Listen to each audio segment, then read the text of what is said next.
नमस्कार। आज हम पाठ्यपुस्तक हिंदी व्याकरण से एक विषय है जिसका नाम है वर्ण व्यवस्था। वर्ण व्यवस्था के बारे में आज हम पढ़ेंगे और समझेंगे। आपसे निवेदन है कि आप वीडियो को पूरा देखें। यदि वीडियो अच्छा लगे तो वीडियो को लाइक और चैनल को सब्सक्राइब करें। तो आइए आज का वीडियो शुरू करते हैं। तो आज का जो हमारा जो विषय है वो है वर्ण व्यवस्था। तो सबसे पहले हम वर्ण व्यवस्था पढ़ने से पहले हम वर्णमाला के बारे में जान लेते हैं, जो कि इस प्रकार से है। वर्णमाला, वर्णों के समूह को वर्णमाला कहते हैं। वर्णमाला का वर्गीकरण, वर्णमाला का जो वर्गीकरण है वो दो प्रकार से किया गया है, जिसमें सबसे पहला है स्वर और दूसरा है व्यंजन। तो पहले हम स्वरों के बारे में जान लेते हैं। स्वरों में है अ, आ, ई, उ, री, ए, ऐ, ओ, औ। इसमें स्वरों की संख्या 11 दिखाई गई है। उसके साथ ही है अयोगवाह। अयोगवाह में हम लेते हैं अनुस्वार और विसर्ग को। अनुस्वार में आता है आपके पास अंग और विसर्ग में आता है आपके पास ए। उसके बाद जो दूसरा है व्यंजन वर्ण। व्यंजन वर्ण को भी हम देखते हैं। सबसे पहला इसमें है स्पर्श व्यंजन, इसकी संख्या 25 है। इसमें जो क वर्ग है, क वर्ग में 5 वर्ण है, जिसमें है क, ख, ग, घ, अंघ। च वर्ग में भी 5 वर्ण है, च, छ, ज, झ, ञ। ट वर्ग में भी 5 वर्ण है, ट, ठ, ड, ढ, ण। त वर्ग में भी 5 वर्ण है, त, थ, द, ध, न। उसके बाद है प वर्ग। प वर्ग में भी 5 वर्ण है, प, फ, ब, भ, म। उसके बाद अगला है अंतस व्यंजन। इसमें आते हैं य, र, ल, व। इनकी संख्या भी 4 है। उसके बाद ऊष्म व्यंजन श, श, स, ह, ये भी 4 है। इसके बाद व्यंजन के जो अतिरिक्त व्यंजन है वो है आपके संयुक्त व्यंजन में आएगा 4, जिसमें क्ष, त्र, ज्ञ और श्र। उसके बाद उत्क्षिप्त व्यंजन में है आपके ड, ड़, ड़। उसके बाद आगत वर्ण में भी आपके 3 वर्ण आते हैं, जिसमें आ, ज, फ आते हैं। ये थे वर्णमाला का जो वर्गीकरण। इसके बाद हम देखते हैं अब अगला स्वरों की मात्राओं के बारे में। स्वर, एक तरफ स्वर दिए हैं और उसके नीचे मात्राएं दी है, जो इस प्रकार से है अ, आ, ई, उ, री, ए, ऐ, ओ, औ। जैसा कि आप देख रहे हैं अ की मात्रा नहीं है, बाकी सभी वर्णों के नीचे मात्राएं लगी है। अगला है देखिए मानक अंक और देवनागरी अंक। एक तरफ को मानक अंक लिखे गए हैं और दूसरी तरफ को देवनागरी अंक लिखे गए हैं। देखिए ये किस प्रकार से हैं। मानक अंक 0 ऐसे लिखते हैं और देवनागरी में 0 ऐसा लिखते हैं। उसके बाद 1 देवनागरी में इस तरह से लिख सकते हैं।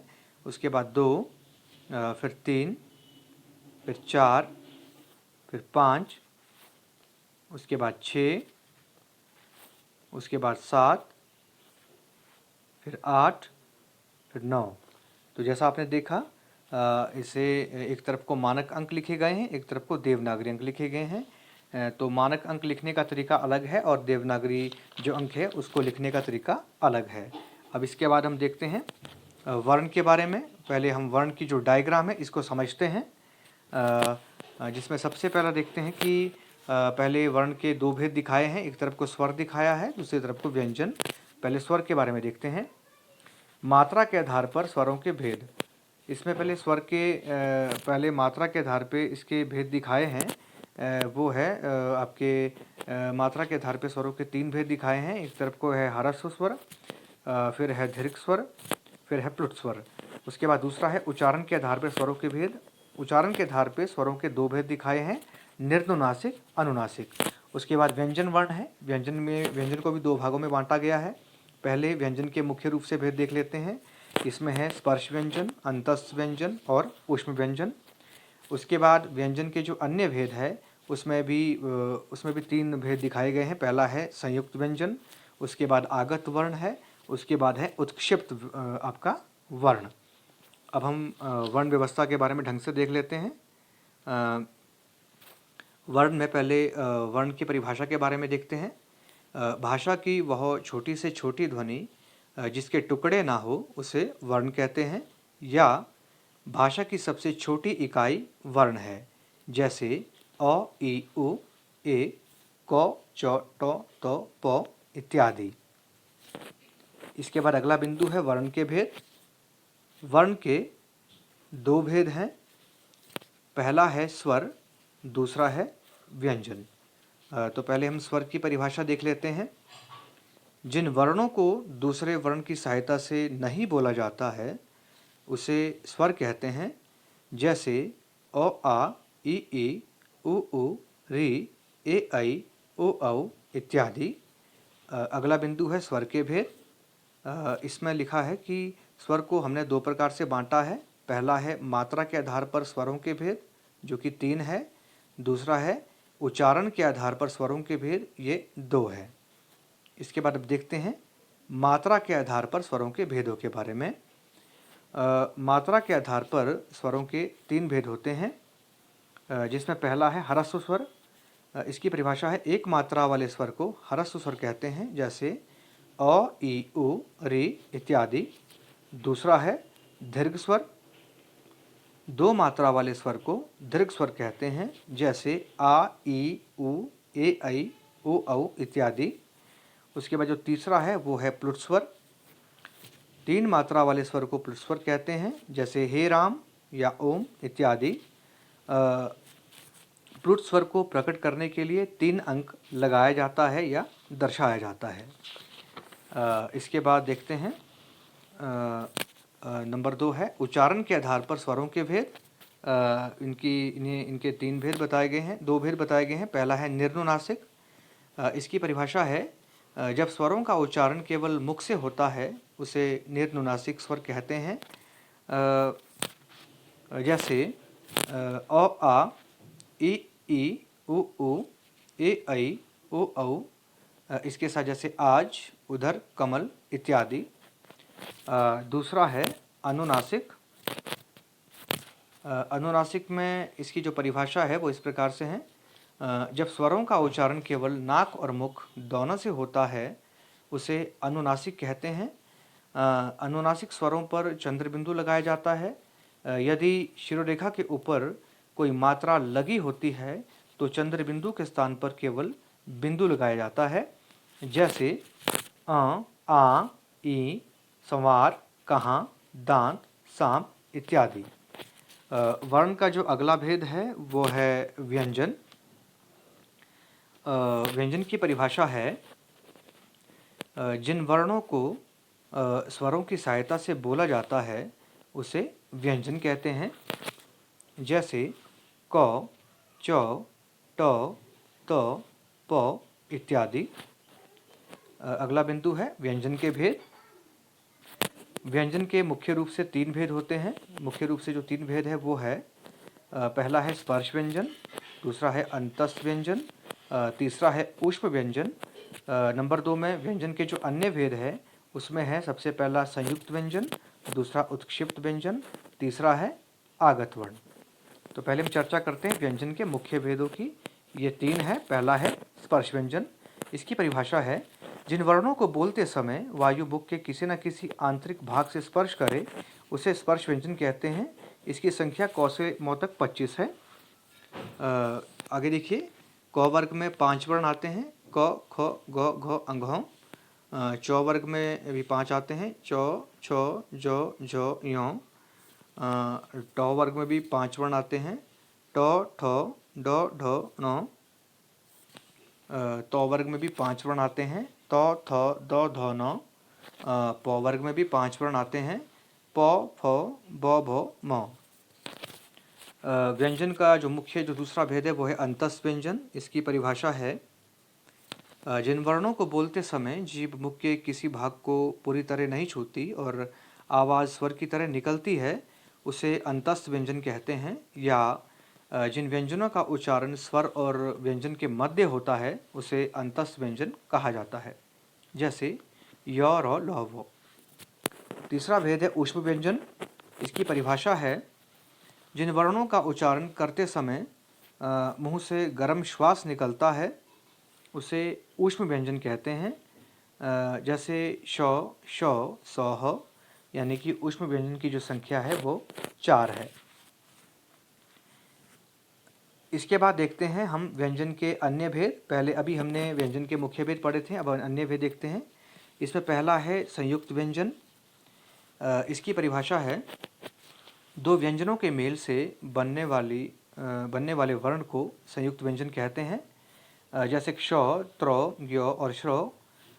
तो जो क धन श्रो है उससे क्ष बनता है, तो धन र से त्र बनता है, और जो धन य से ज्ञ बनता है, और शौ धन र से श्रो बनता है।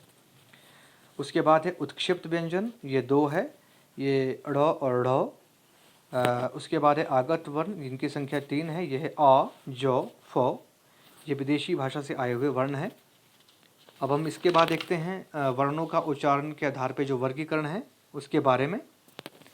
वर्णों का जो उच्चारण के आधार पर वर्गीकरण है वो दो प्रकार से किया गया है। पहला है स्थान के आधार पे, दूसरा है प्रयत्न के आधार पे। तो पहला देखते हैं हम स्थान के आधार पे। स्थान के आधार पे उच्चारण को 9 भागों में बांटा है। पहला है कंठ, फिर तालु, फिर मूर्धा, फिर दंत, फिर ओष्ठ, फिर नासिका, फिर कंठ तालु, फिर कंठोष्ठ, फिर दंतोष्ठ। अब हम बात करते हैं प्रयत्न के आधार पे उच्चारण के वर्गीकरण की। तो इसको 2 भागों में बांटा है। जो पहला है इसमें अभ्यांतर प्रयत्न, दूसरा है बाह्य प्रयत्न। अभ्यांतर प्रयत्न को 4 भागों में बांटा है। पहला है स्पृष्ट, दूसरा है ईषत् स्पृष्ट, तीसरा है ईषत् विवृत, चौथा है व्यवृत। अब बात करते हैं बाह्य प्रयत्न की।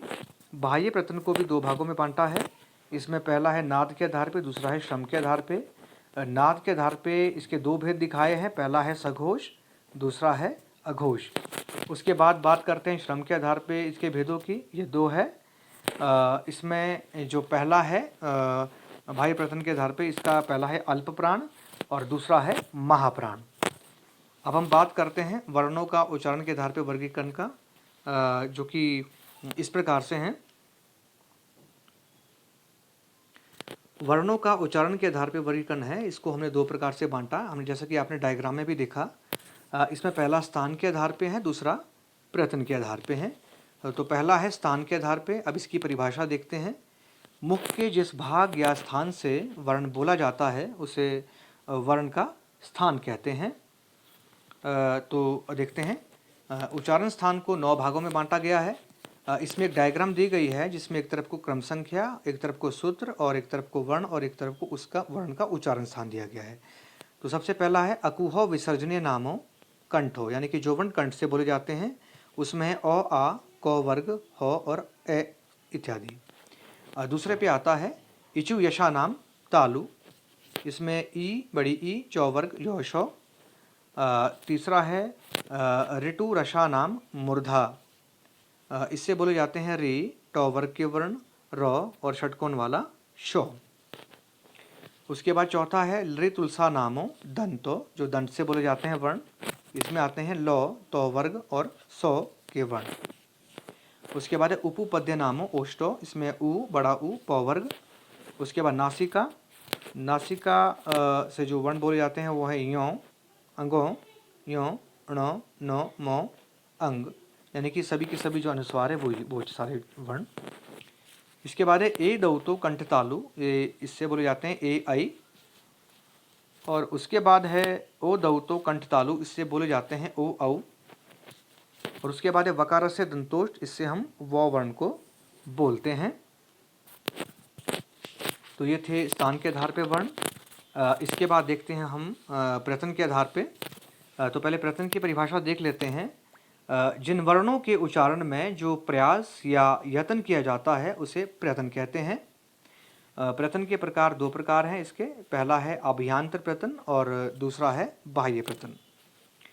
पहला जो अभ्यांतर प्रयत्न है इसकी परिभाषा देख लेते हैं। जो प्रयत्न अंदर से होता है उसे अभ्यांतर प्रयत्न कहते हैं।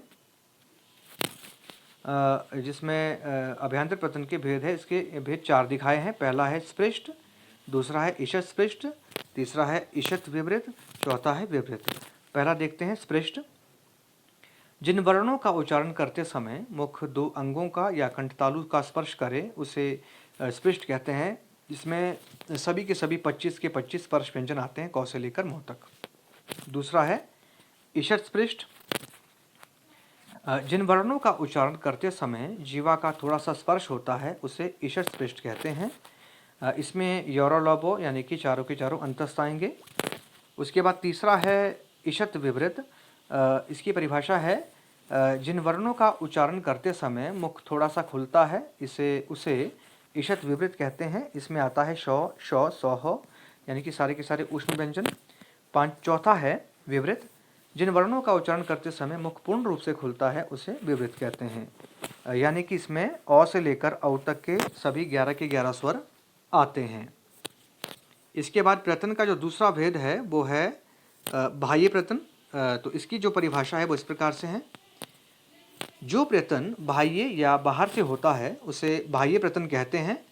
बाह्य प्रयत्न के भेद है दो, यानी कि बाह्य प्रयत्न को दो भागों में बांटा गया है। पहला है नाद के आधार पे, दूसरा है श्रम के आधार पे। नाद के आधार पे इसके दो भेद है। पहला है सघोष, दूसरा है अघोष। तो पहले सघोष की परिभाषा देख लेते हैं। जिन वर्णों का उच्चारण करते समय स्वर तंत्रियों में कंपन हो उसे सघोष कहते हैं।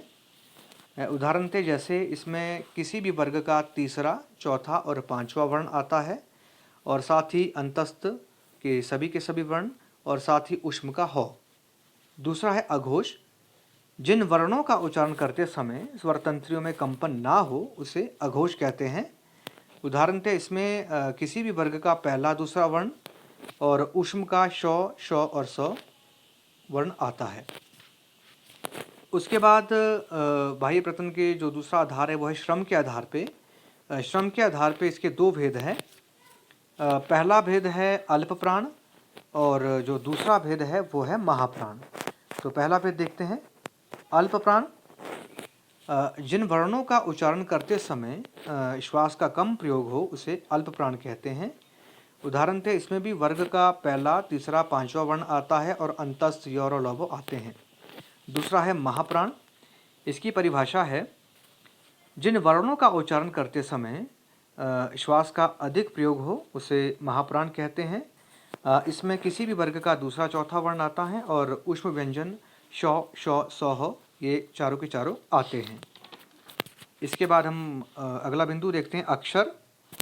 अक्षर की परिभाषा है वह ध्वनि या ध्वनि समूह जिसका उच्चारण एक झटके के साथ किया जाता है उसे अक्षर कहते हैं। जैसे आ, अब, प्राप्त, शस्त्र इत्यादि। एक अक्षर वाले शब्द में ना, श्री, माँ इत्यादि आते हैं, और दो अक्षर वाले शब्द में आते हैं घर, जल, फल, कल इत्यादि। तीन अक्षर वाले शब्द में आते हैं कमल, मटर, सड़क, नमक, बटन इत्यादि। अगला बिंदु है बलाघात। इसकी परिभाषा है बोलते समय किसी शब्द के अक्षर या वाक्य के किसी खास शब्द पर जो विशेष बल या जोर दिया जाता है उसे बलाघात कहते हैं। इसके दो उदाहरण हैं, जैसे पहला है मैंने जो काम किया, यहाँ मैंने पर जोर दिया गया है। दूसरा है मैंने यह काम किया है, यहाँ पर किया पर जोर दिया गया है। अगला बिंदु है संगम। इसकी परिभाषा है बोलते समय यह भी ध्यान रखा जाता है कि किन शब्दों को प्रभाव में एक साथ पढ़ना है और किन के बीच में हल्का सा विराम देना है। इसी विराम के स्थान को संगम या संहिता कहते हैं। उदाहरण से देखेंगे, पहला इसका इसी कारण वो आज नहीं आए, इसमें कारण को रेखांकित किया गया है। दूसरा है आज हमारे विद्यालय में जलसा है, इसमें जलसा नामक शब्द को रेखांकित किया गया है। अगला बिंदु है अनुतान। बोलते समय जो स्वर का उतार चढ़ाव, आरोह अवरोह होता है उसे अनुतान कहते हैं। इसमें तीन आपको वाक्य देखने को मिलेंगे। पहला है सामान्य कथन, इसमें अच्छा लिखा है, उसके पीछे पूर्ण विराम है। दूसरा है प्रश्नवाचक चिन्ह वाला, इसमें अच्छा लिखा है, उसके पीछे प्रश्नवाचक चिन्ह है। और तीसरा है आपका आश्चर्यवाचक यानी कि विस्मयादिबोधक वाला अच्छा, जिसमें आप अच्छा मतलब विस्मय सूचक जो शब्द इसको दर्शाता है। अगला बिंदु है व्यंजनगुच्छ।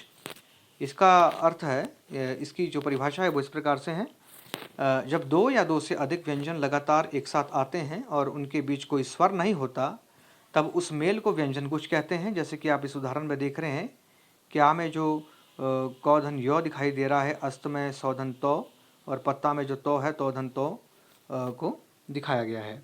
अगला जो बिंदु है वो है अनुस्वार और अनुनासिक में अंतर स्पष्ट करो। तो अनुस्वार वो है जिसमें बिंदु आप देखते हैं, इसकी परिभाषा होती है इसका उच्चारण केवल नाक से होता है उदाहरण थे जैसे गंदा, हंस, रंग इत्यादि। हंस मतलब पक्षी की बात है। अनुनासिक में चांद के ऊपर बिंदु लगता है, इसका अर्थ होता है नाक और मुख दोनों से होता है इसका अर्थ।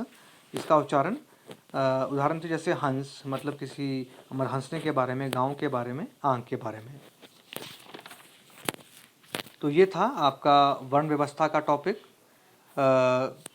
उम्मीद करता हूँ कि आपको ये टॉपिक अच्छा लगा होगा। अगली वीडियो लेकर जल्द मिलेंगे। तब तक के लिए धन्यवाद।